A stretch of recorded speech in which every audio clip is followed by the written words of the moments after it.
अस्सलाम वालेकुम students, hope so कि आप सब ठीक ठाक होंगे। अल्हम्दुलिल्लाह मैं भी खैरियत से हूँ। आज हम बात करेंगे प्रेजेंटेशन स्किल के बारे में कि किस तरह जो है हम अपनी प्रेजेंटेशंस को इंप्रूव कर सकते हैं।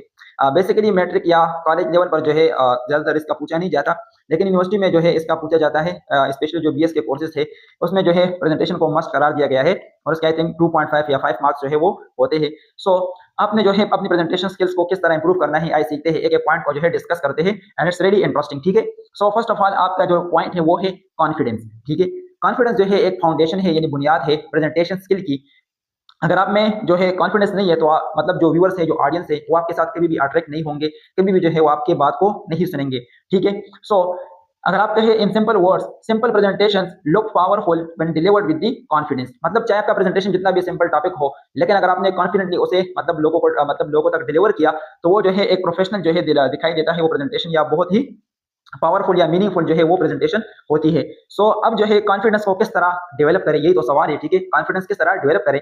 हमारे टीचर कहते थे कि the more you exposed the more you learn. मतलब ये कि आपने मतलब the more confidence you gain. ठीक है, the more you exposed the more confidence you gain. मतलब ये है कि आप जितना ज्यादा एक्सपोज होंगे। अब एक्सपोज किस चीज को होना है भाई? एक्सपोज जो है लोगों के सामने जो है आपने आना है। ठीक है, आपने अगर क्लास में हो तो उनके सामने आना है।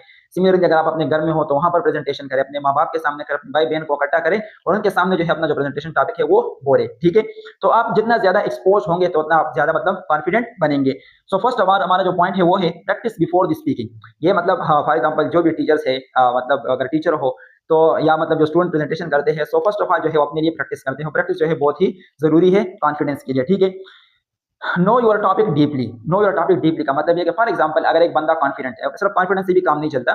अगर एक बंदा जो है वो कॉन्फिडेंट है और उसके पास नॉलेज नहीं है, मतलब जो वो एक्सप्लेन कर रहा है उसके बारे में उसको कोई नॉलेज नहीं है, तो तब भी जो है मसला है। मतलब ये है कि उसको अपने टॉपिक के बारे में डीपली मतलब उसको पता होना चाहिए कि मेरा टॉपिक जो है किस हवाले से है, और डीपली मतलब उसने उस टॉपिक पर रिसर्च किया हो, तो तब जाके वो एक अच्छा प्रेजेंटेशन कर सकता है। स्टार्ट स्लोली एंड कामली। अब ये पॉइंट भी बहुत जरूरी है। मतलब ये कि कुछ लोग जब स्टेज पर आते हैं तो वो स्टार्टअप करते हैं विद वार्म अप। मतलब ये कि आते ही जो है चिल्लाना शुरू कर देते हैं और दो तीन बातें करके मतलब वो खामोश हो जाते हैं। It's very wrong. मतलब ये कि आपने पहले जो है आना है। ठीक है, स्लोली जो है आपने स्टार्ट करना है सुकून के साथ। उसके बाद जो है अपने अपने मतलब जो बात है उसे आगे बढ़ानी है, जो प्रेजेंटेशन है उसे आगे ले जाना है। Believe in your self. For example एक बंदे से शुरू में दो तीन मिस्टेक हो गई और वो कहते हैं कि बस यार मैं नहीं कर सकता प्रेजेंटेशन, तो ये बात बिल्कुल गलत है। अगर आप इससे गलतियां हो भी तो फर्स्ट टाइम में जो है होती है, इंसान है, no one is perfect in this world.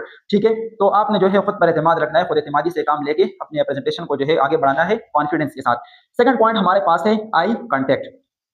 Eye contact का मतलब ये है कि कनेक्शन विद दी ऑडियंस। अगर आपका आई कांटेक्ट जो है वो ऑडियंस के साथ ना हो, तो फॉर एग्जांपल कोई जो है मोबाइल में लगा रहेगा, ठीक है, कोई इधर उधर देखेगा, क्योंकि फॉर एग्जांपल आप खुद जो है नीचे देख रहे हैं, so he will not pay attention to your words. They feel inward. मतलब ये कि जितने ऑडियंस है वो मतलब खुद को ऐसा महसूस कर रहे थे, महसूस करते हैं कि कोई हमसे मुखातिब है। ठीक है, your I speaks before your words. ठीक है, अब इसमें जो है आपने क्या किन चीजों को अवॉइड करना है? Looking down continuously. मतलब ये कि आप प्रेजेंटेशन के लिए आए और आप कंटिन्यूसली जो है वो नीचे देख रहे हैं, तो ये अच्छी बात नहीं है। रीडिंग ओनली स्लाइड, या आपने जो है स्लाइड वहां पर ओपन है और आप यहाँ पर लैपटॉप के सामने खड़े हैं और सिर्फ रीडिंग कर रहे हैं, so this is not way of presentation. Then हमारे पास है looking at one person only. या ये पॉइंट बहुत इंटरेस्टिंग है। फॉर एग्जाम्पल अगर आपने एक ही बंदे को टारगेट किया हुआ है, उसी को जो है एक्सप्लेन कर रहे हैं, तो बाकी क्या करेंगे? ठीक है, तो आपने जो है तमाम ऑडियंस को अपना टॉपिक जो है वो एक्सप्लेन करना है, और ये जो है लैक ऑफ कॉन्फिडेंस के मतलब अगर आप में लैक ऑफ द कॉन्फिडेंस है तो आप एक ही बंदे से जो है आई कांटेक्ट करेंगे। देन हमारे पास थर्ड नंबर पॉइंट है voice control. The way you speak matters more than what you speak. मतलब ये है कि आपके जो बोलने का अंदाज है वो ज्यादा मैटर करता है इससे कि आप क्या बोलते हैं। ठीक है, अब इसको किस तरह इंप्रूव करें वॉइस को? Speak clearly. मतलब आपकी जो बातें होनी चाहिए फॉर एग्जाम्पल वो क्लियर होनी चाहिए, क्लियर कट। मतलब ये कि उसमें डिस्टॉर्शन जो है वो नहीं होना चाहिए। Don't speak too fast. या जो है आप फॉर एग्जाम्पल नॉर्मल जो है 1x है और आप जो है 2x में जो है प्रेजेंटेशन कर रहे हैं, तो कोई भी नहीं समझेगा। Use the pauses. मतलब ये है कि आप जो है वन पॉइंट रह गया, use speak loudly. For example अगर माइक नहीं है और ऑडियंस जो है वो ज्यादा है, तो आपने जो है अपनी आवाज को लाउड करना है। और टीचर से कि फॉर एग्जाम्पल जो लास्ट बैक बेंचर है, मतलब अगर उस तक आवाज सुनाई ना दे तो आपका जो प्रेजेंटेशन है वो इफेक्टिव नहीं होगा। देन हमारे पास है यूज पॉजेस। या आप जो है कोई भी पॉज जो है यूज नहीं कर रहे, मुसलसल या धड़ाधड़ जो है वो लगे रहते हैं, तो वो प्रेजेंटेशन भी इफेक्टिव नहीं रहती। देन हमारे पास है change tone regarding the emotions. For example आप एक प्रेजेंटेशन कर रहे हैं और उसमें दुख भरी बात आ गई और आप जो है वहां पर हंस गए।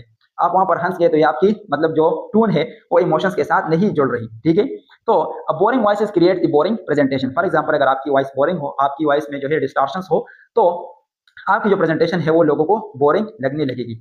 The last two points that we have is the body language and the practice. Body language shows your confidence energy and the personality. For example अगर आपकी बॉडी लैंग्वेज में नर्वसनेस है, आपके हाथ जो है वो काम रहे हैं, so it shows your lack of the confidence. ठीक है, देन हमारे पास आ जाते हैं एनर्जी एंड दी पर्सनालिटी। मतलब अगर आपकी बॉडी लैंग्वेज से आपकी एनर्जी मतलब कि आप थके हुए हैं या आप एनर्जेटिक है तो वो भी दिखाई देता है। And same is personality. Audience notice, अब ये बात जो है बहुत ही अहम है। फॉर एग्जांपल आपने सोशल मीडिया पर देखा होगा कि अगर कोई कंटेंट क्रिएटर है, फॉर एग्जांपल जो कुछ वो बोल रहा है, तो उससे ज्यादा जो है लोग जो है कमेंट बॉक्स में उसकी जो बॉडी है, बॉडी लैंग्वेज है, उसको नोट कर रहे होते हैं। ठीक है, सो ऑडियंस का इसमें बड़ा बड़ा ही रोल है, तो इसलिए बच के रहना, मतलब अपने आप को जो है अपने बॉडी लैंग्वेज को जो है वो कंट्रोल मैनर में रखना। देन हमारे पास आ जाता है इसको किस तरह इंप्रूव करें। सो स्टैंडिंग स्ट्रेट, मतलब आपने टेढ़ा बेढ़ा नहीं खड़ा होना, आपने स्टैंडिंग स्ट्रेट। देन हमारे पास आ जाता है natural hand gesture. For example आपके जो नेचुरली जिस तरह आप है, ज्यादा शॉप की जरूरत नहीं है, मतलब आप जो नेचुरली है तो उसी तरह रहे, अपने हैंड्स को कंट्रोल करें। देन हमारे पास आ जाता है फेशियल एक्सप्रेशन।